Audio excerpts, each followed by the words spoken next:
Want to know more about rock, jazz, rhythm, and blues? You got to start from the bottom up. The Bass Guitar Channel radio show with David C. Gross and Tom Semioli. Two bass road warriors tell tales, interview the greats, and spin more great music than you can shake a Chapman stick at. The Bass Guitar Channel radio show with your hosts, David C. Gross and Tom Semioli, every Monday at 8 on Cygnus Radio. Welcome to another edition of the Bass Guitar Channel radio show featuring my co-host, head honcho Tom Semioli of Know Your Bass Player.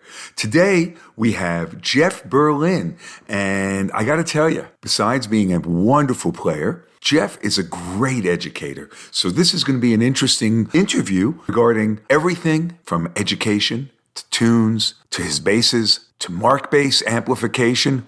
Oh, stay tuned. This is the Bass Guitar Radio Channel on CygnusRadio.com.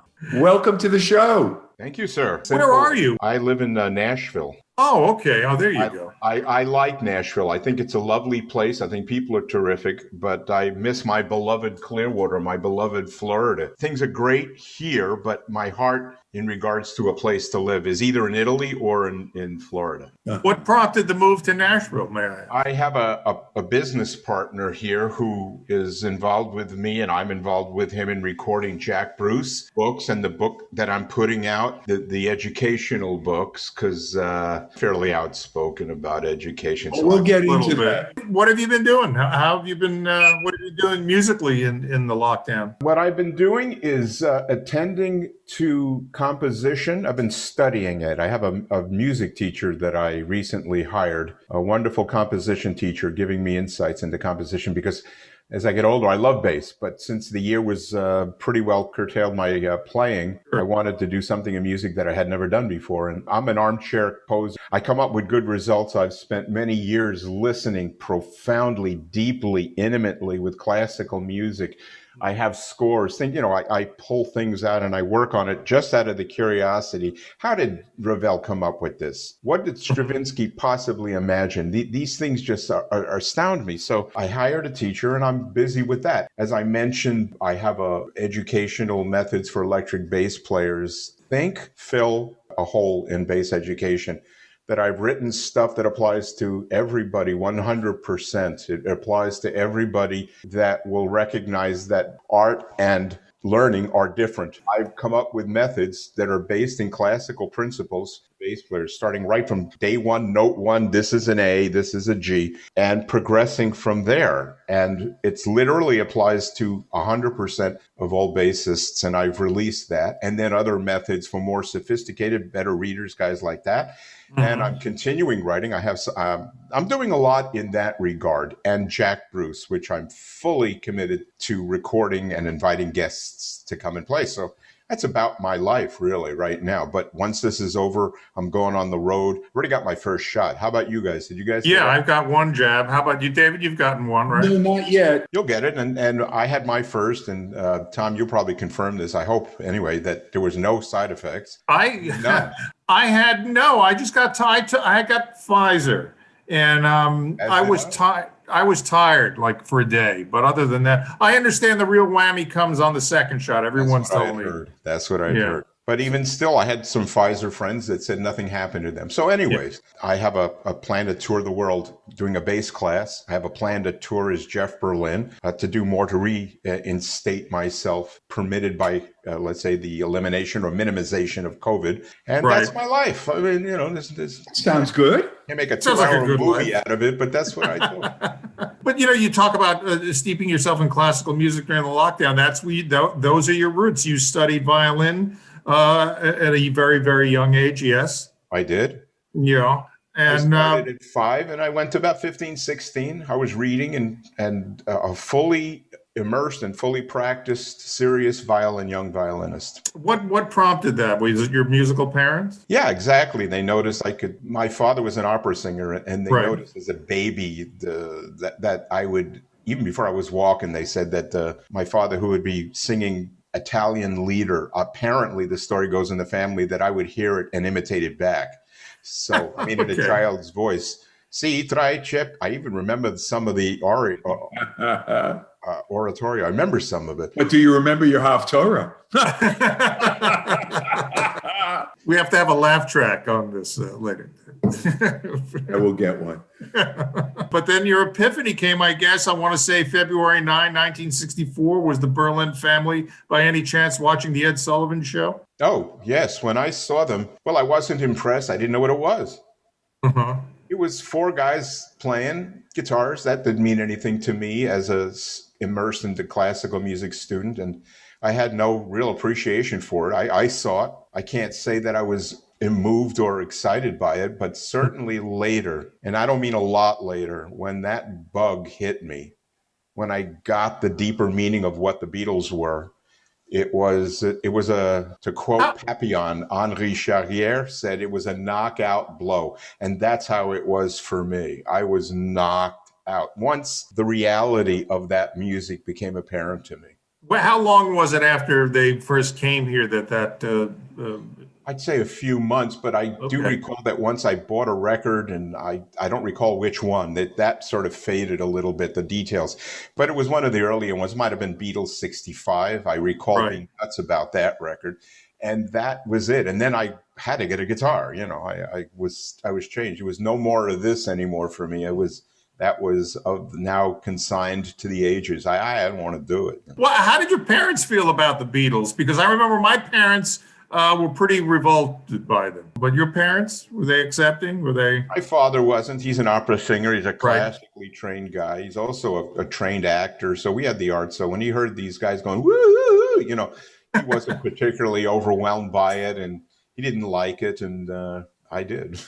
But it was certainly a sea change in the culture. I mean, can you clearly define life before the Beatles and after the Beatles as a young person? Pretty much I can, yes. When the Beatles happened, and then in school, well, quite frankly, drugs became more used. I didn't use drugs. I never did. It's a funny thing about me. Drinking drugs, barely ever smoked, but LSD became a sort of a thing, and I was scared of it. I don't know why. I just wouldn't do it. Pot and dress change. There was no real dress code in those days. Kids had long hair. This is 67, I would say. That's about the time. And a couple of guys I remember played guitar. That blew my mind. I mean, I used to go to all the high school dances, break in. You weren't allowed if you weren't a senior or a junior of that class where the high school dance was taking place. But we had a newspaper, a school newspaper, and I went to the door and said, and I brought a little pad and a pen. I said, I'm reporting for what's the name of the paper? I think it was called the Inkwell, and I'm supposed to get a report of the auditions, and I'm supposed to get a report I lied. Oh, come on in, you know. Billy Joel played one of my high school proms, you know, Billy Joel played it. And we chatted for a second because I was interested in music, and just 2 seconds. And the MC5 played, I think the Temptations did it. It was a kind of an interest. Oh, and Moby Grape played. A few of the sort of 60s bands were actually in Great Neck, New York, playing our different proms over the years. And I was there to see them all. Just snuck in And when did you make the transition to the bass? Was it Fresh Cream? Was it Disraeli Gears? What? I bought it. I think I was 14. So whoever was around in 67, just after Cream came out. And once I think I'd heard, maybe Disraeli Gears, the songs knocked me out. Beatles songs knocked me out. McCartney knocked me out. He's a bass player, you know, knocked me out. The similarity of violin and bass was evident because the bass is tuned in fourths, the violin is tuned in fifths, but the string names are the same. G, D, A, and E, or E, A, D, G, you know, whichever way you look at it. Exactly. And I said, I'll play this instrument in 2 weeks, because if I got done with Mendelssohn and Tchaikovsky, what's a bass going to be? And, you know, I learned it was a silly principle from a younger man that didn't really know what he was talking about. So, and I got the bass, I think, around just before Wheels of Fire. But I was a fan. I spray painted or wrote in luminescent paint Jack Bruce, Ginger Baker, Eric Clapton on my wall in luminescent paint, bought a lamp, and every night before I went to bed, this is, I think, around the time of Wheels of Fire, because once I heard them live, it was more than a knockout blow. It was inconceivable that musicians could play like that, and that Jack played in a way that I never thought was possible musically. You know, Eric's an E and Jack's playing a D sharp or an F, or he was playing notes that just didn't simply fit the chord. That's not possible, I thought.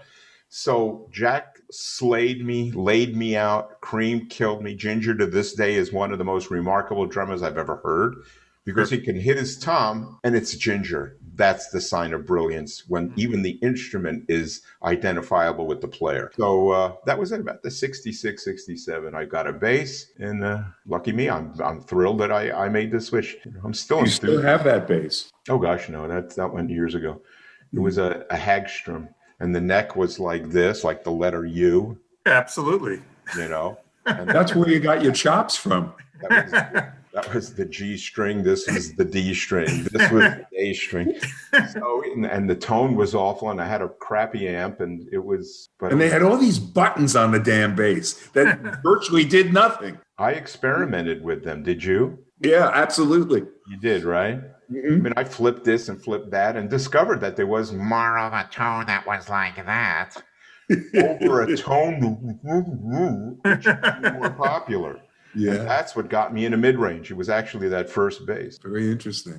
Well, when you first heard Cream, who knew back then that he was a cellist, that he played string bass? So much of Jack Bruce came before he became Jack Bruce. Well, obviously, everyone is a success before they become recognized as a success. Mm-hmm. I remember I was on the road, I guess it was 89, and we were opening for Jack. And, of course, Felix was one of my mentors when I was a young musician growing up. Sure.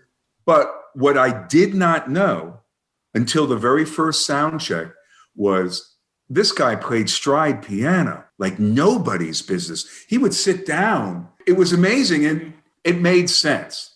And when you think about Jack, you, of course, would know he played with Mike Mantler, Robert Wyatt. He was operatic in his voice as well. There's so much more to Jack Bruce than just playing Spoonful or Crossroads. Do you know what I mean?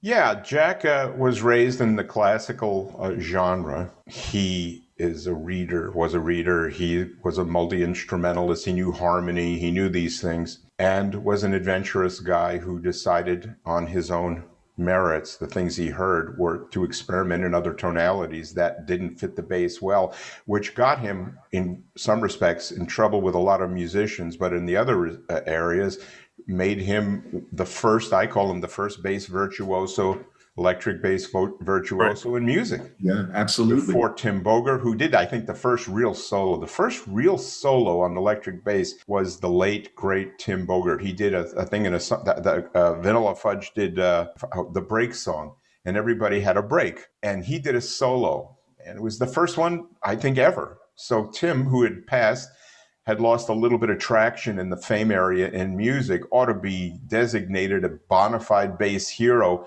and should be recognized for his contributions because he really set the stage. Ask Billy Sheehan about that. Actually, I think the very first recorded bass solo, though, would probably be My Generation. That is true. That is true. In that he had 2-bar phrases. Talking about my generation. 1, 2, 3, 4. 2, 2, 3, 4. Talking about my gen. Yeah, that is true. Yeah. I guess that is a very good clarification. I see Tim is the first extended. Here I am, me. Right, yeah, extended. Played 32 bars, 64 bars, 1967, 1968. And then Cactus. He was wonderful. And then, Cactus. What a badass burning group. What a Jim McCarty. Yeah. He's playing in Detroit. And if Jim gets wind of this, Jim was, for me, equal to and better than most of the guitarists from the 1960s. How he didn't take off and become a superstar on his own right, I don't get it. But this guy was an absolute gigantic beast of a guitar player. Yeah, I'd love to meet him someday. So tell us about your early bands, for your first forays on stage with a bass. I bought it, and I didn't know what a root was. I knew Jack Bruce and Mendelssohn, so that's what I did as a bass player, and got promptly fired out of one band. Went to another, got promptly fired out of it. Everybody, since the beginning of the days of my bass playing, kept saying, Jeff is so incredible. Jeff's so incredible, but we need a bass player. And then I finally learned that lesson. It takes time.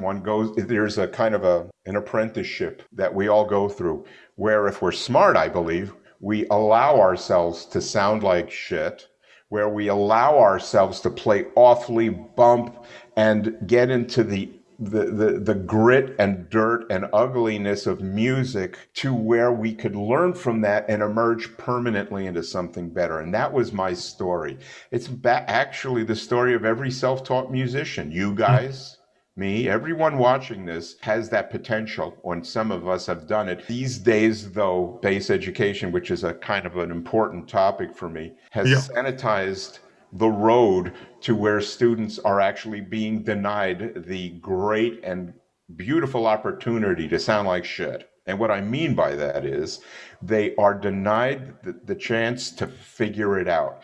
When a teacher said, well, here you got to learn groove, and then you got to learn touch, and you got to learn slap, and you got to learn tone. And now we're going to teach you the styles of these bass players. And now we're going to teach you what amps to use. And now we're going to teach you how to get a gig online. And there is a preponderance of things that are best obtained through the immersion of.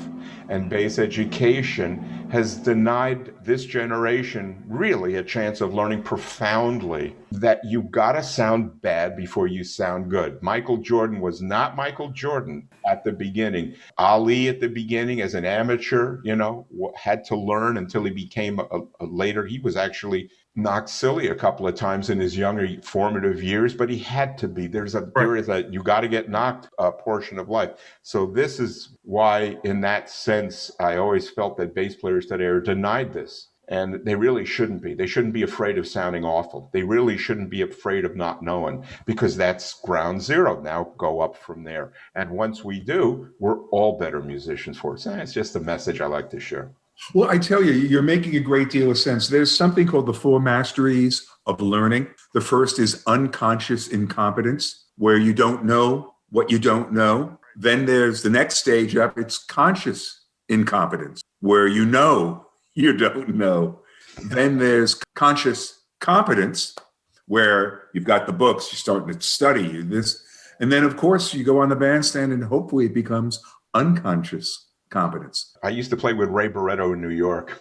I've had this experience in my formative years, but this one takes the cake. I was playing with a Latin group, and Ray hired me because I was a busy, funky bass player, but didn't legitimately understand tumbao. I didn't understand the flavor of Puerto Rican salsa. I didn't understand that stuff. And his horn section wanted to beat the ever-living stuffing out of me and told me so. Hey, Joe, mother, I'm gonna kick your ass, man. You play, you white bread, white mother. And they gave it to me. And Ray didn't interfere, didn't say anything. But there was one guy named Fidel, I actually remember, and he was almost out of his chair going to get ready to do something, because these guys take music as a sacrosanct experience. So instead of quitting, which I was just this about, and I said, no, I'm going to make myself proud. So that was one of the descents. And I went home and bought a couple of, I think, Sal Cuevas, who is a bona fide Latin salsa a legend. I can't remember who else. So I would listen to these records profoundly for 2 weeks. I mean, deeply. And I did with the tone, everything that I could flavorfully imitate. And one day I'm back playing, and these guys never talked to me. They glared at me. They'd bump into me walking past. One day we're playing, and Fidel looks over and he goes, yeah, man, that's what we've been looking for. Yeah, man. And that was my reward. It was a good record. I remember purchasing that. I think it was 76, 77. I was on the road with Aztec Two-Step, and I went into a record store, and I remember them. Yeah, I bought the record. Moving on, I really do want to get involved with your concepts about education, because I truly agree with you. Yesterday, when you were posting regarding reading and such, I mentioned that when I picked up the bass, there were no books. Outside of a little bit of piano and clarinet learning, I did not read for at least 6 years. Somehow, when you were at Berkeley, I was at Berkeley, I got in, and I don't know how I fudged my way in, because I couldn't really read very well. And my theory was best rudimentary. So yes, kids do need to learn, and they do need to learn how to read. The question becomes, how do we sort of do this in and amongst a YouTube, boom, I'll learn the gratification. And absolutely know nothing about what I'm doing. It's a terrible thing. I have to put this in a nutshell, because I could take up 30 minutes, and I don't wish to do that. I'm an outcast, self-imposed and designated by other bass teachers for the fact that I won't join with them. I won't join up with the major schools. I won't join the major school that teaches electric bass or the different sources, the best named electric bass teachers that people actually worship. I won't join with. And the reason that I can't do it is a moral one. It honestly is. I've given up. I figured it. I said tens of thousands of dollars. If I'd have been able to accept the fact or accept the possibility that people not merely teach differently than me, but in my opinion, teach in a way that has actually harmed bass players and has actually set bass education back years. That literally by the dint of doing something kind and loving, bass teachers of a certain fame and certain status and schools of certain fame and status have broadly approached bass education and have presented so much. God, just look at me. I'm trying not to go off on this. So I'm trying to do this properly. We have 2 hours. Okay. You have plenty of time. We had it too. I'm trying to get this right. I wouldn't join with people that teach in a way that I feel is hurting other bass players. The idea of spending $20,000, $30,000 a year to learn the bass and how to play the blues or how to play rock is an anathema to me. I think it's an insult, since every bass player in rock, just about, every bass player who slaps, just about, including rock teachers in schools and bass slap teachers in schools, tapping teachers in school, blues teachers in school, they're all self-taught. They're as self-taught as the bass students are. So for me to go in and try to offer, well, let me give you my version of bass education as an aside to what I think are detrimental approaches. And it is detrimental because a lot of these guys can't play, and they haven't for 5 years. And I can't find a way to accept that. It's a morally wrong for me to take money being amongst people and keeping my mouth shut when I frankly can open my big mouth now and yakety yak, play the sax. I could do whatever I want, so that the few people that are open to understanding that learning the bass should be done exactly as a violin should be done, or a piano, or a sax, or a trumpet, or a trombone, or a viola, or an upright bass, or a cello, or an oboe, or a bassoon. There is a method, and they're narrow. Am I going on? I can't. No, not at all. I want to ask, why do you think this method, like you mentioned upright bass, why is this miseducation, if you will, with the electric bass? Why wouldn't you learn the electric bass as you learn the acoustic bass? I studied, one of my first real bass teacher was Ron McClure, who was an upright player. Well, I think the reason is, and I quite frankly put it on the shoulders of the people that are offering lessons and advice and are beloved by people listening to that advice. I made such a stink about learning how to read music that recently a couple of teachers in schools have been saying, yeah, reading is important, rather than, it's like saying, you need to get exercise. You need to take vitamins. You got to eat healthy. You got to get up in the morning and do your push-ups. You got to walk in the day. And oh, by the way, you got to stop smoking too. That's sort of the bass ethic. That is, you could, this is good. You can practice, do it your way. Everybody does it their way. That's sort of a damage to bass players, because doing it your way is precisely why a lot of bass players aren't playing better. And I can prove it. I'll do it in my touring when I do the classes. But bass teachers that have not said, look, forget all this stuff. Forget it all. Don't worry about groove. Everyone grooves if they learn how to play. It's just a matter of time. Everybody can play their ideas once they know what the notes is. It's just a matter of time. But bass teachers have not specifically said, forget all this nonsense and just learn how to read if you're going to pay me to teach you. All you need is to practice this. You have to look at music and get this hand and this hand, because there's no such thing as left hand technique versus right hand technique. There's no such thing as left leg walking versus right leg walking. It is a unified thing. So that's what I want bass teachers to do, and they won't. And that's okay. So I'm sort of an ousted figure, and I am not apologetic for it. I cannot keep my mouth shut when bass players, younger ones that are, I'm a fan. I love this guy. I love these guys. I love everything. And these guys are getting hurt. They don't know it, but they'll get older. They'll be like us. And one day they're going to go, I've had a bass for 25 years. I still don't know what an A flat minor major 7 is. I can't figure out these tunes. These things aren't coming to me. There's a lot of older viewers that'll write and say, yeah, absolutely. That's me. But this whole young generation is a bit thrown in. Tab, a lot of guys have, I said tab isn't good for you. You should learn music. And guys have, and it's their right. You know, they argue, no, tab is the greatest, and I love tab, and we all do tab. Well, you Don't I can sound like Jackie Mason, by the way, doing this. I use tab. Yeah, oh, this is great. I told him not to use tab. Why did he use tab? I told him you put it over. He hit it twice, use the note. He doesn't use the note, so he puts on the tab. I said, don't, you know. So Jackie Mason. When I did my first book and Music Sales Corporation said you have to do tab, I was pretty pissed off about it, but I needed to make some money, so there you go. There are no rhythmic concepts in tab. You know where the fingers go. Oh, it's a 0, it's a 1, it's a 3. But what's the rhythm? You got to listen to the record. That goes back to that principle of descent before ascent. It's that everybody who teaches, and the teachers that may use tab, they're all self-taught. That's the ironic thing. People are paying teachers that are as self-taught as the student is. And tab is by nature a non-musical principle. It doesn't represent pitch. It's kind of like Simon Says.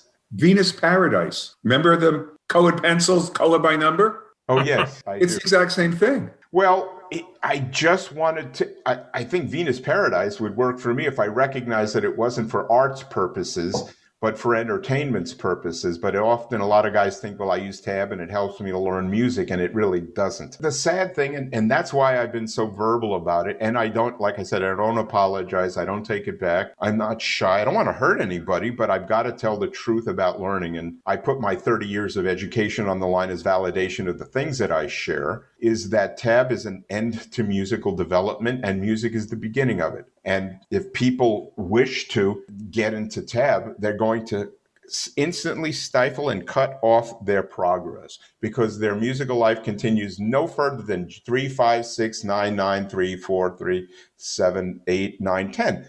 That's not pitch, as you say, it's not rhythm, and it doesn't even ethically resemble the core flavor of what music is when playing with other people. It's kind of an organ grinder's monkeys sort of hat tipping, cup thinging. It's sort of the Venus pencil filling in a space. It's sort of like fast food. Take the package out and put it in the pot. Now Right. Add a cup of things, boil for 50 minutes, then eat. If people could recognize what tab is and isn't, and then decide to use it, it's a choice. I'm just want to make sure that anybody who's never played a note in their life could be playing 3 times better than they're playing right now if they start to learn music, and they'd be playing better by June, July, August, September. And the benefit is for life. It's for life. That's why I've distanced myself from all teachers who they find humor, I've been told, in the things that I share. Imagine that. I mean, I want people to learn music and nothing but music. And I'm told that a couple of guys, they share my posts and they get a good kick out of it, which is regretful. Because what I'm saying is learn well, learn music properly. And if people find this amusing, I think it's just another sign of how our educational system is failing a large number of people. Who spends $30,000, $40,000 a semester to learn how to play the bass? I don't understand it. Or to go to a class and learn how to play rock, or learn the Jocko class. I mean, George Carlin said something once. He said, if you nail 2 things together that have never been nailed together before, there's some schmuck out there who's going to buy it from you. And that ironic statement applies in a silly way to bass education. Let me teach you Jocko. Well, save your money and go buy a record and listen. Yeah. Use your ears. Let me teach you how to, slap. Well, like your teachers have done, go home, put on Victor Wooten records and slap records and listen. I can't imagine for the library why there is such resistance to reading. And first of all, it's not that difficult. You just practice it. My estimation, from my experience, I think tab is harder than reading notes. It is. I think notes, it's much easier. Obviously, you have everything there. You have the pitch and you have the rhythm and you have it all in one place, and you can commit it to memory easier than just doing, like you say, like an imitation, like a monkey grinder. I don't understand why anybody, it's like I'm a writer. That's what I do. How could I be a writer if I can't spell? Because one, they're not into music. It's their right. And the second reason is it isn't fun. The word fun has entered into the axiom of the lexicon of bass thinking, that it has to be fun. And the answer is no, it does not have to be fun. nor does it have to be awful, nor does it have to be entertaining. It Right. merely is what it is. And as adults, not understanding is a mystery to me. But bass players, in a large part, are not into music. And I don't mean any disrespect by that. I'm Yeah. saying it as a fact. But if people that are into music and want, see, just the mere fact of extracting notes out of the instrument is joyful, I thought. Yeah, me too, yeah. You get an idea and you go, but here it is. But a lot of guys struggle so deeply with where the notes are. A lot of guys have great ideas, but don't know enough about the neck or notes in order to extract them. People believe things because it's convenient to believe things. I don't believe things because it's convenient. I believe things if it turns out to be true. And I'd love for my bass playing friends and colleagues to just open up to that. Can't wrap my arms around the fact that, for God's sakes, the bass, you're playing one note at a time. Wouldn't you want to know the function of that note within a chord? Wouldn't you? Every note in a chord is a different color. Wouldn't you want to know that? Wouldn't that make you better? Wouldn't that make you happy? Isn't it fun? And one thing is, once you've learned it, you learned it. I don't go back and learn what C major is anymore. No, of course not. That's sort of the thing is there's a temporary period of learning and struggling. Right. It's like descent, even oh, there we go. It's a G, it's an A, it's a B.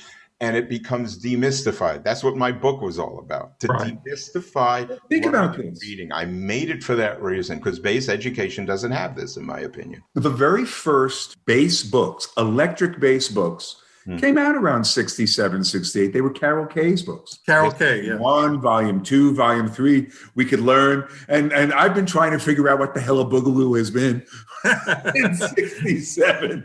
But the essence is, there was no tablature. Then all of a sudden in the 70s, somebody got the idea that, gee, we're frustrating a bunch of kids. They can't read music. Let's come up with something new, tabs. And that's how the whole thing started. Is that when tab came out in the 70s? Yeah, early 70s. Because my first book came out tab in my first book for REA. I actually turned down a good chunk of money with a pretty popular publisher for my bass mastery, my beginner bass book, because they insisted on tab. I said, we cannot do this. And they said, we won't publish without it. And I lost a lot of money. I'm not a martyr. I won't take money if it's going to hurt people. My book is, where is it? I don't even have it here. It's a reading book. And I wrote it because I don't think there's a solid compendium that is actually applicable to everybody. I think I said it at the beginning. I've been on Facebook group for about a year and a half. Okay. And there are times when I want to duck. I want to duck. Some of the comments are just, they're from left field. It's almost a comical. People have entwined their self-worth and validation on the belief of a manner of being taught. I can't merely like my president or admire him. What he says is gospel. And anyone that criticizes him is the enemy. It's the entwinement of the validation of me as a man, as a human being, with the person that I admire. So when I say to people, which I do, I do practically daily, I'm so sorry, but people write, "Oh yeah, it's really great if you say the names of the notes while because it'll help you to learn it doubly fast." And that was when I wrote, and I said it doesn't. And besides, what's the rush? If you read a note and you're recognizing GAB and you play GAB, there isn't a verbal association with reinforcing and making learning that note any faster or any better. But people will get really ticked off if I state that the things that people believe or that their favorite teachers have said or that the community itself, the standards of learning adhere to, and one guy stands up and says everybody's wrong. Yeah, I mean, that can sound a little freaking nuts, but I base it on my background in music education, that there's a lot of stuff that electric bass players believe. I read it daily. And as a community bass players, they're lost in the myth. They're lost in the fan love of schools and star bass teachers. They're lost in the admiration of on-site website. They're lost in the YouTube presentation. And they're lost in the concept that everybody learns differently, which is basically an non-meaningful principle. And the reason I say it is because you two gentlemen and myself, being different human beings, all learned how to read and write using the same basic curriculum, basically taught the same way in a common class setting. So the fact that Tom learns more quickly and Dave's more visual and I'm more auditory, Yes. it has no real basic truth in the learning of bass. And that is one of the most profound beliefs in the bass community, to where bass players are lost in the belief that the door has been shut. There is no room to understand that the basic means of being taught is wrong. It's a self-induced and promoted principle. And so what I do when I meet guys like you guys or get online or do stories is that a lot of guys, when they hear this, are going to shut the door on me because they don't want to hear it. And that's their choice. It's fair. But always, always, always amongst that group are some people going, that's an interesting thought. He said that all classical instruments are taught similarly. I didn't know that. He said, Berlin said, they're all taught reading. Oh, well, I didn't put two and two together. Berlin says that learning and playing are different because their goals are different. I didn't think of that either. So always there's a little mix of guys that, as I chip away over 40 years trying to get guys to recognize that learning music is narrow. It isn't broad, and the broad has watered down. It's like pouring water over beef gravy. I mean, it's watered down. You get specific learning is how we learn to play better. So that's why I say the things. Bass players are lost because they're not open to what actually functionally has been proven to work in the whole world of music. One of the things that Tom and I have done over the last 15 weeks, we've had a number of bass players, all played in wedding bands or show bands, right, or where they actually had to play a number of different styles. Right, top 40. That's where, the training. And one of the most amazing things is they all say, hey, when I played that disco song, it was the same 12 notes. Hey, when I played that rock song, it was the same 12 notes. Larry Grenadier, we had him on, and he was talking about, I need to be able to play all the notes everywhere in any style of music. The notes have absolutely nothing to do with the style. None. 100% correct. And here's the funny thing. In the disco bands you mentioned, in the cha-chas you mentioned, in the wedding bands you mentioned, in the Broadway show tunes you mentioned, in the funk bands you mentioned, they all have a G major in there somewhere. Yeah. And if bass players recognize the common element in bass, the whole thing could change. I proposed once to, I shouldn't say this. I proposed to the chairman of a bass school, a well-known bass school, that if I had my ways, I would fire, not out of being evil, but fire a great portion of the bass teaching staff. I would replace almost the entirety of the curriculum being taught and put it down to a common principle as generally is taught in classical music, and that was taken as humorous, and that's okay. Again, everything I'm sharing, I'm not the least bit miffed about. I'm sharing it and I'm fine with how people think. But if I were king, I would mandate in one corner of the world of music, which is military, peaceful military. My book is military. Why? Because it's a G followed by an A followed by a B. That's the so-called military flavor. It isn't military like the Ugandan army under Idi Amin. It's the note followed by the note. So, and I propose that belongs to everyone, every slapper, every rocker, every blueser, every jazzer, every studio, every homegrown guy that just wants to stay at home. Even a golfer wants to hit the ball and end up on the green. An amateur golfer who isn't intending to go to the PGA. Success is the beauty of the doing is the reward. But bass players, I'd love for them to think like, because they're not getting this advice practically anywhere in the world. And that's why I've been so vocal about it over the years, because I'm not afraid. I'm not afraid of any of the repercussions for stating that what I think is the truth. And I'm not afraid of, I lose my career. I'll lose my career. I'll stay home and watch, Gilligan's Island. I have no fear of these things. Just none. I just want to share what I want to think is the truth. Oh, you know who taught me this? Hold on. I have something to show you guys. All right, go ahead. Hold on. Well, you won't be able to see it, actually. There's a picture over there right under my finger. It's hard to see. I wonder if I can show you this. I'm going to extend this. Tell me if you can see this. All right, here we are. Over here. You see that guy in the corner or no? Yes, there's a little bit of a glare on him with the bow tie. That's him. That's Charlie Banakis. Yes, tell us about him, your teacher. Charlie is one of the most profoundly impactful music teachers of the 20th century. He changed my life. I beg your pardon? He changed my life. He changed my life. He changed my life. Are you speaking for yourself, Dave? Yes, I am. Okay. And I'll bet dollars to beans that every lesson you ever got, that I ever got, that every student of his ever got was based in written pitch. Absolutely. And it was done with love. Oh, he's the greatest, man. Hey, man, Dave, what's happening, man? Hey, man, check out your thing, man. Hey, man, you're playing too horizontal, man. We got to get you to do some vertical. Man, I want you to play these chord tones, man, but I don't want you to do it like that, okay?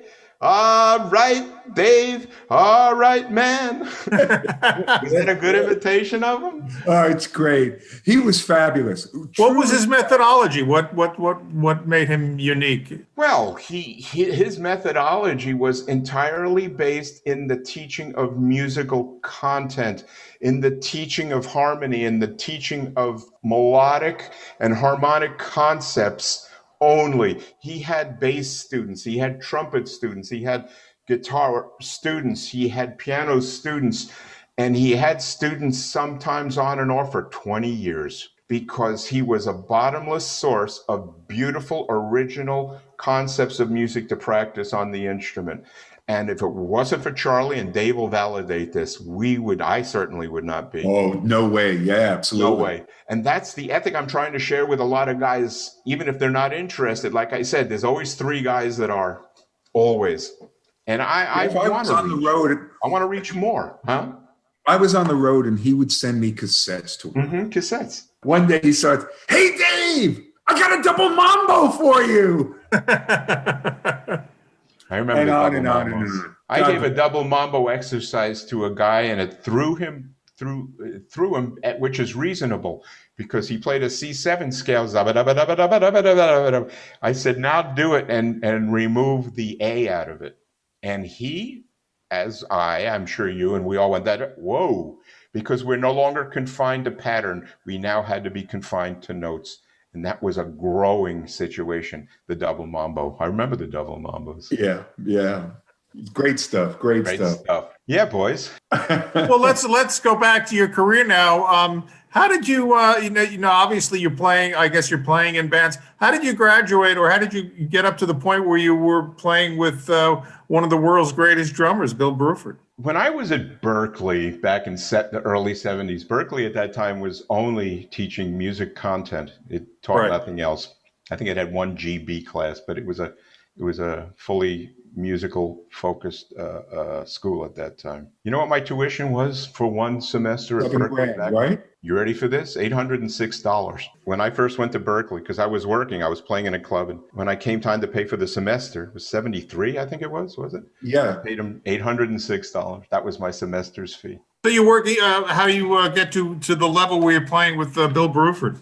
I made, somehow I had met Carmine Appice, and again, I was young, couldn't play with the maturity that a bass player ought to have. But I had technique and I loved rock. So I met Carmine Appice and he met Ray Gomez. And we made a band with Steve Hill from a group called Blood Rock, the late Steve. Oh, yeah, of course. Lovely guy. Loved him dearly. Anyway, Ray was friends with Patrick Moraz when Patrick was with Yes. And at that time, it was after Wakeman. And Yes was a stadium-sized group at that time. So Patrick was doing a record. Ray recommended me. I went and recorded. Right. That was his, I can't think of the solo record. Hang on. It's called Story of I. And Alphonse Mouzon, the late Alphonse, we were furious because we played really, I thought, very good bass tracks for that time. And he mixed us all the way out and it was just, 50 keyboard overdubs. But he's the solo artist. That's all. Too bad. There was good stuff there. And then I met Pat Martino somehow, and I toured with him. And that was through through that tour. And then Anton Fig and I were roommates. The Letterman drummer, he and I were roommates in that band. And Gil Goldstein, the jazz arranger, was in that band. And we toured America. We were in Pat's car and we drove and ended up in a city and we played. We did a whole country that way. Then I went to New York, et cetera, et cetera. And I believe it was, I know who it was. Give me a second. Bill asked Patrick about a guitar player.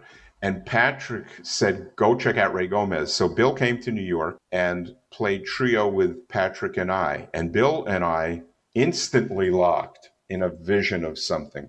And so that was in his mind some little time later when he made his group and invited me to be the bass player, which I've never been shy to say that for me, Bill has always been the guy that opened it all up for me. He's the guy that taught me the most about recording. He's the guy that taught me the most about relation, rhythm section performance, about bass tone. He taught me a lot of stuff. So audience relating, he used to say, play to the back of the room, don't play to the first two rows. And I thought that was a brilliant suggestion. And he was a wealth of information. So I owe a great deal to my dear friend, Mr. Bill Bruford. Now you're on the world stage because he had seen it all. They were a world famous group. They had been everywhere. Everywhere. So, and that opened it up. And then I got to play with him, and then I got to play with her. And then I called him, and then he called me, and then I bumped into this guy. I mean, I had a lot of close calls. Miles called me once, but I was out of town. There were a bunch of close things that I can't remember them now. They make an interesting chat, but there were a bunch of things where I almost got, What was your role in those bands? Why did they look to you as to be the anchor, to be the harmonic and rhythmic anchor? Well, I was a busy bass player, played a lot of technique. It was the entering into the height of fusion. Right. It was a period where playing was it. I mean, if you played, you were it. Playing was the star aspect unto itself. And clearly that's changed today, and that's okay because things evolve. But at that time, if you could play, you're a star. So, and I could play. I had grown since, I practiced a lot, and I'd grown since my last Berkeley days in the early days in music. That was 75, it was around 77, 70. I was already well down the road of playing better. And I could play well. So at that time, I was sort of a star. I mean, it was Jaco Pastoria, Stanley Clark, and myself, with me pulling the caboose. But it was also it was an era where I would say, as a teenager going to see you and seeing those shows, it seems like bands, whether you were a pop band or a jazz fusion band, there was something about striving for excellence. And, one night we'd go see Bruford, and then the next night maybe we'd go see Aztec Two-Step, and then 3 weeks later, we'd go see, Asleep at the Wheel. We didn't sit there and say, no, we're just going to hear this one type of music. Because, again, we didn't have Tinder and Facebook and YouTube and things. So people actually went out to hear live music. But to me, as a young player growing up, it was an exciting time because, again, the bar was set very high. And that's what you looked for in an artist. Well, I'm still trying to set the bar high with the teacher that I have. I'm 68 years old. My bass playing, I had concentrated on bass since COVID. I'll get back to it, and I'll do all right. I played occasionally because I had to do jack, and I haven't really lost much. It's just time on the instrument. But I notice when I pick it up now, I actually have new ideas. It's a wonderful freedom that has come. But even now, I want excellence. I have a different category of musical life. May I share that? Absolutely. As a leader, I see things entirely my way. How I like this music to sound, the harmony that I use, the instrumentation. I'm a very good arranger. There's another life, which is a sideman. Tom or Dave call me up, say, I need a bass part for this. What would you like? Well, I'd like you to play whole notes with a P bass sound. Plug me in. Let's go. Excuse me. I enjoy the sideman element of this. And the third one is one I've never, ever had realized. And it is to play a 4-bar or 8-bar solo on a pop record. I've gone to profound amount of a number of various producers over the years. Oh, hi, I don't want to name. Yeah, I love your stuff. Oh, you're Jeff. Oh, we love you. I love you back. Well, we love you more. No, I love you more. No, I love you more. You have, yes, you do. So I said, why don't you guys consider using me? Because I have a very unique tone that I use. It's on the Jack record for certain things. It's really, I don't think you'll find it anywhere else. I'm very quite proud of this tone. Why don't you have me play the solo on a couple of these records? And all the years that I've mentioned this, I've gotten what I call the look. And the look is a bass solo. It's a perplexing, you think I'm exaggerating, but I'll invite you guys. We'll meet up with a top producer of pop and I'll suggest it. They don't look away. The first thing is like, the concept isn't conceivable. And I'm waiting one day, I'm going to bump into Lady Gaga or somebody's producer and say, would you like to? That's an interesting idea. Hasn't happened yet to me. Maybe it will to somebody else. I think Gaga you have a shot at. I think, I think listen, if Ian Hunter could let Jocko solo on a record, but you good too. There you go. That was a very good example. This is David Gross for the Bass Guitar Channel radio show on CygnusRadio.com. Tonight featuring Jeff Berlin with my sidekick, head honcho, Tom Semioli of Know Your Bass Player. Let's go back to the intro. We've discussed that one record many times, and where Ian Hunter stepped out of his comfort zone and Jocko kind of stepped out of his comfort zone. But what about the state of the instrument as now? You mentioned that, talking to pop producers. I'm going to say since maybe 2005, every once in a while, my wife and I will tune on, whatever it is, Z100 or the top 40 station, just to see what the kids are listening to. And son of a gun, I don't hear the electric bass on any pop records anymore. I mean, at least when I was growing up, whether it was a Cher record or an Eric Clapton record, like, hey, that's Norbert Putnam, that's Carl Radle, that's Chuck Rainey. You know what I'm saying? There were bass players on pop records, even if they were disposable pop records. No bass. I don't think there were bass players on the Grammy Awards. I didn't have the stomach to watch Cardi B or any of that other stuff. But what has happened to the instrument? The industry has evolved beyond live musicianship. Yeah. It's neither bad nor good, nor to be criticized or not criticized. Mm-hmm. Evolution is evolution. And right now, music has become such a property.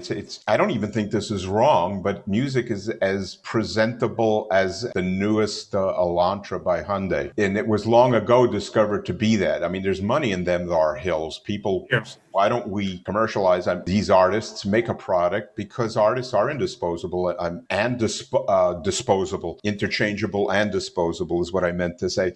Grammy winners from the last 5 years have disappeared. Grammy winners this year won't be here in 2022. It's not a cruel thing. Mm-hmm. It's a reality of music whereby music itself doesn't merit the respect that it once did. I don't think that's wrong. I had the idea that it would be great if the successful artists would subsidize the less commercial but musically meaningful artists that will never be heard because they don't fit the categories that the general music industry have laid out for musicians. Mm-hmm. I didn't see the show yesterday, but I'll guess that there practically weren't any live musicians. And if there were, it'd be like a Herbie Hancock or did Chick play? Did they have a video of Chick or anything? Or I didn't see that. David, did you see? No, my wife was telling me the only thing that she saw was a 15-second memorialization of Eddie Van Halen. Eddie Van Halen, right? Yeah. All right. Well, you have to look at this at the particulars. The Grammys is voting on the superiority of music that doesn't include musicians. That's ironic. So I don't particularly object to it, but 50 mil over to the artsy fartsies, the people that have a lot to say and share. I'm about to release a record, the Jack Bruce record, and as far as I'm concerned, it's going to be a stunner. And the joke between my producer and I, it's definitely going to go balsa. Go slag or pig iron. It's the 12 CDs that we sell the people are going to love it. And I've got superstar names on this, and the music is absolutely me.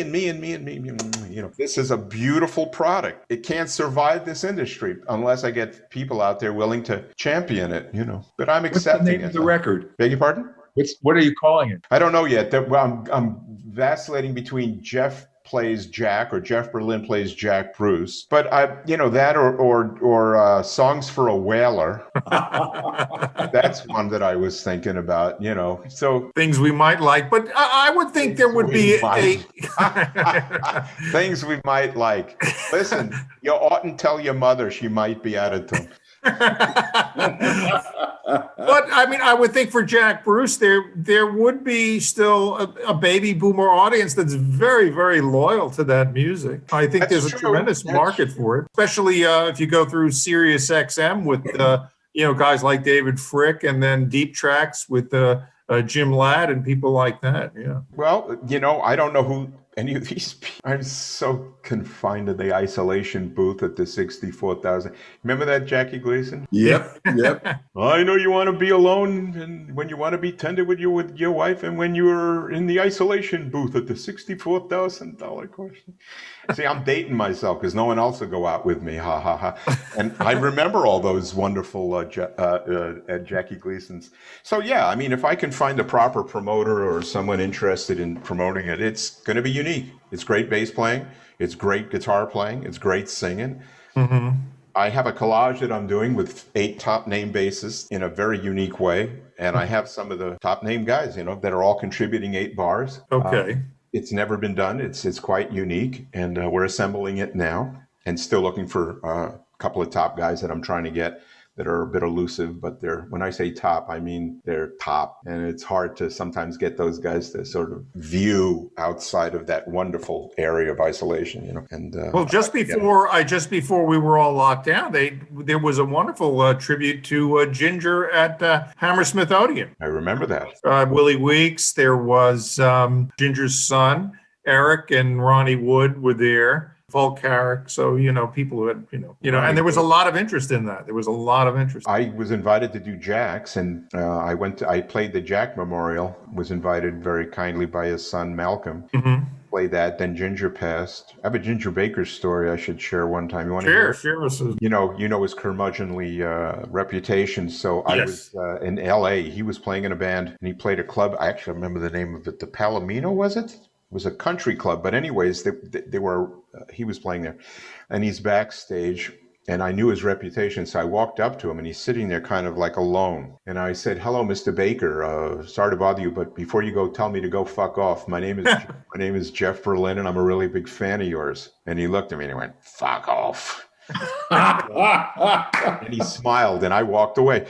And he didn't know me, but later, apparently, some of the other guys, this was a little bit at the time of my one of the higher points of my career. My career does this, and he heard of it. He said, "Oh, this guy, Jeff, he's really great." So he walked up. "Hey, how are you, mate? Yeah, it's great to meet you." "Oh, yeah, it's everything great." That's my English accent. I don't want to offend any of the English guys.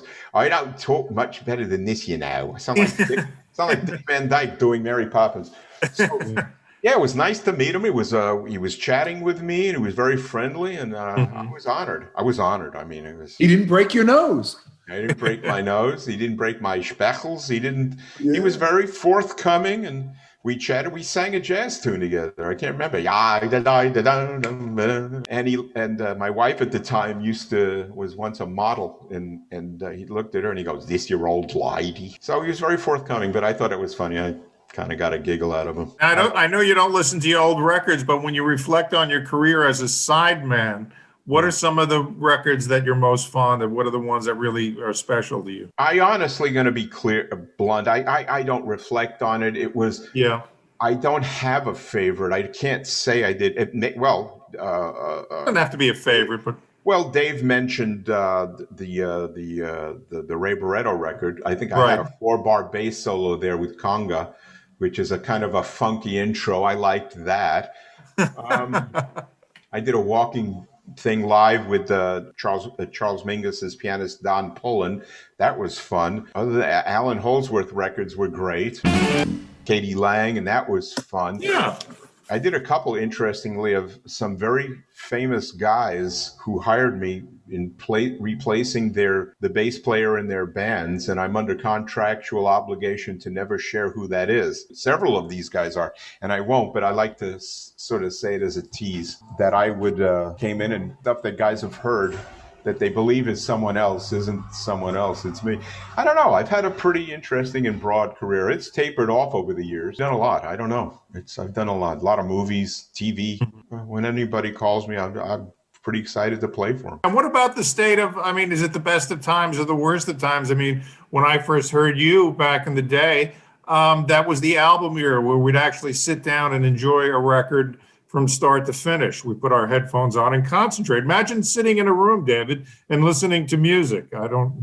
Without anything else. Odd. At least we had albums to look at. Right, we had think album art. Now we can't even see them. What about streaming? I mean, where you may only hear one song of an artist. Granted, you can go directly to the consumer now as an artist, but really they don't get the whole picture in a sense on a playlist. That's why I prefer. In fact, when Jack comes out, I don't think I'm going to go to Spotify or any of those other things. I'd rather not. But for that reason, again, for what you said, that people may not have the patience to listen to a record or a few tracks at a time. I mean, that's why my CD is going to go, kitty litter.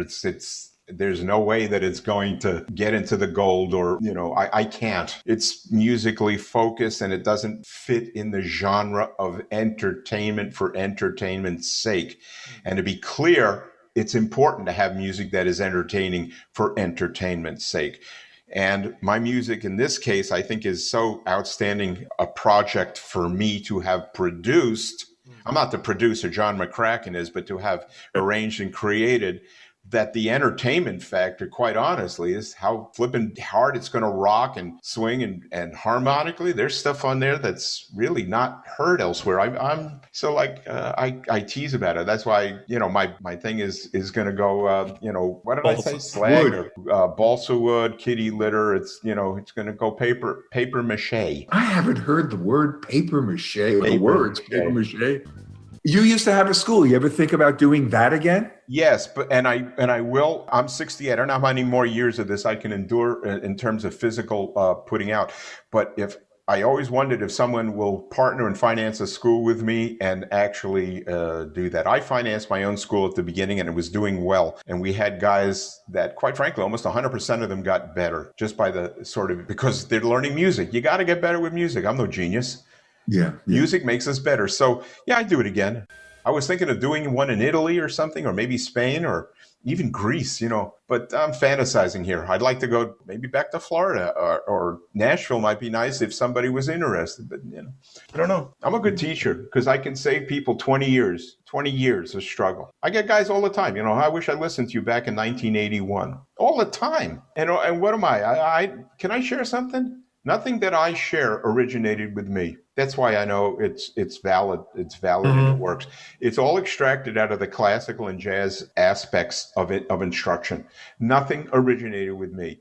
Everybody in jazz and everybody in classical, for the most part, in classical and jazz, learned exactly and precisely the ways that I'm trying to impart upon bass players, to where bass players went and repaired and fixed the bass educational system that wasn't broken and required repairing or fixing in the first place. You don't fix the wheel unless the wheel needs, it's an odd philosophy. So No, I think maybe, again, going back, I think because the electric bass was born of rock music and pop music, which wasn't considered legitimate. It never got its it never got its due in terms of education. Like David said, it's not an instrument. I remember, in my opinion, it probably wasn't until Jocko came along, who was, and I remember the Jazz Police coming out when Jocko came along. And because he sounded like no one else, he gave the instrument its unique voice. Like, this instrument has a lot more potential. Certainly, before him, Stanley, and of course, and in the rock field, you got guys like Jack Bruce and Entwistle and McCartney, but rock music wasn't considered serious music. Jazz music was. And when Jocko emerged, I think that changed the game. But because the electric bass was seen as the bastard child of the guitar and the upright, and it was music for teenagers, hey, let's sell these kids basses. Hey, you don't have to learn how to, just put your finger here and you're a rock and roller, 3 chords, and I think that's, bass has carried the burden, the electric bass has carried the burden. And again, I delineate between, there are bass players and people who play the bass.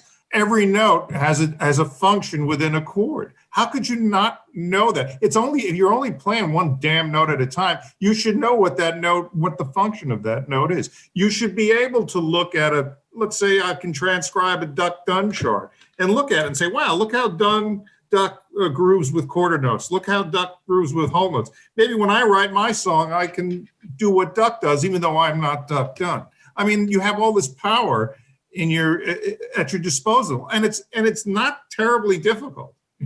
Well, ironically, I personally might deviate from that. I would say that in my particular case, as an example, because I'm an academically trained guy, that I figured out duck done, etc., as I got into the style. Right. As a self-taught musician, I would notice things and not have to be taught that. Another thing that I can't remember the word you used, but why shouldn't they? I'm not good at shouldn'ts or shoulds. Probably I said them 100 times in our chat, but essentially people shouldn't do anything. People are entitled to do what they wish. What I'm saying, I'm not telling anybody what to do. I never have. I don't believe so. Yeah. And I never will. I'm telling people what'll happen if they do it. Now make that choice. But I'm not the thing about duck done and the quarter notes and the thing and that, you put the headphones on and you listen and you imitate and you pick up the subtle subconscious nuances, the little grit in the bass tone, the slight freddiness or lack of, or the flavors that become the condiments of one's musical presentation. And bass styles and music schools has erased all of that. Yeah. It has sanitized it down to a pablum. And I want guys to do better. So it's not that they should do this or should do that. Do whatever you want. You can lead a horse. I mean, it's a truism. I don't usually say this because it's a hard thing. You can lead a horse to water, but you can't make him drink. Who are you calling us a horse for? What are you calling, and people are touchy today. So I won't use that euphemism. Flip So there you go. I mean, I'm not telling people what to do. And if I have, I apologize. I shouldn't have. So I'm not telling people what to do. I'm telling people what will happen if they do it. And I'll cite a lot of guys that are like 20 years before and are writing me today as my witnesses. That's all. A lot of young guys are walking, toward sort of like, Pablum Boulevard. And they don't deserve that, man. They don't deserve that. Teach me notes, take away rock, take away blues, take away slap, take away gospel, take away metal, take it all away, because everybody in these styles is self-taught. The teachers are self-taught, as I said earlier. The students are self-taught.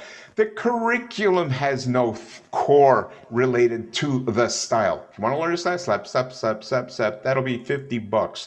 Tap, tap, tap. Here's the thing. Sometimes they'll take songs and put them into slap. So that would be the slap curriculum with one place that I'm aware of. And the reason I'm critical is because it's a dead end. And I don't want bass players to end up in a dead end. I want them to flower. I want them to be free. I want them to express themselves and then make a choice if they want to stay at home in the basement and be expressive. There's a beauty in being expressive downstairs or in the garage. And there are people that want a career. Can I tell people how to get a career? The better you play, the better you read, to where you are such a motherfucker at playing bass that the industry, which presently wants nothing to do with you, wants not to open a door to you, has no interest in any bass player coming along. A lot of school kids are finding that out. They don't get the careers. They're selling their basses on Amazon or Craigslist, and they're gone. And I hate to be this cruel about it, but the way you're going to get that career is by persevering like a Rottweiler on a beef bone. You grab it, you learn it, you practice it, you hone it, you get out there and you do your thing, and you go into the dirt and the grit and you emerge. And the music industry will never deny you. This has been great. It has been. When can we expect? When is the Jack Bruce record? Is it still? Jury's still out on that? Along, but we're doing well. I had a couple of really big, fancy schmancy guest stars that I don't want to drop names. This year, early, maybe by late spring. Okay, all right, yeah. Well, let us know. We'll pump it on the radio. and maybe we could do a nice little something on it exclusively. I mean, once we get it in our hands, I'd be pleased. That'd be great. Opportunity. How many listeners do you guys have for the most part? Well, I know our videos get about 4,000 or 5,000 views a month. Okay. And the website gets about 3,000 or 4,000 a month. And there are people who really care about music. But you know what? I'll have to, let me, I mean, I'm a latter day baby boomer. I'm a young cherub at 60. But this is still a group that's very engaged. And it's a demographic that's been completely ignored, but that still has a great reverence for the art form. And I would think that I can't wait to hear the Jack Bruce record. It's going to be quite good. I'm not shy to tout. There's a lot of powerful stuff on it. I worked in television for about 20 years. In the last couple of years, covered some of the, the Beatle reissues and things like that, the Abbey Road deluxe sets and the White Album and things like that. And there's still a voracious appetite for music of that era. And so people still care deeply. And you see how the music business has been held up pretty much by legacy artists. Well, there's an important thing to keep these people current and vital. This record is not a cover record. I don't do cover albums. I've altered things. I've changed things. I've added things. I've interpretation. Twisted. Yes, and I'm not nobody wants to hear another dun dun dun dun dun dun dun. Nobody wants that. I don't want that. So I think there'll be a lot of surprises here. Good.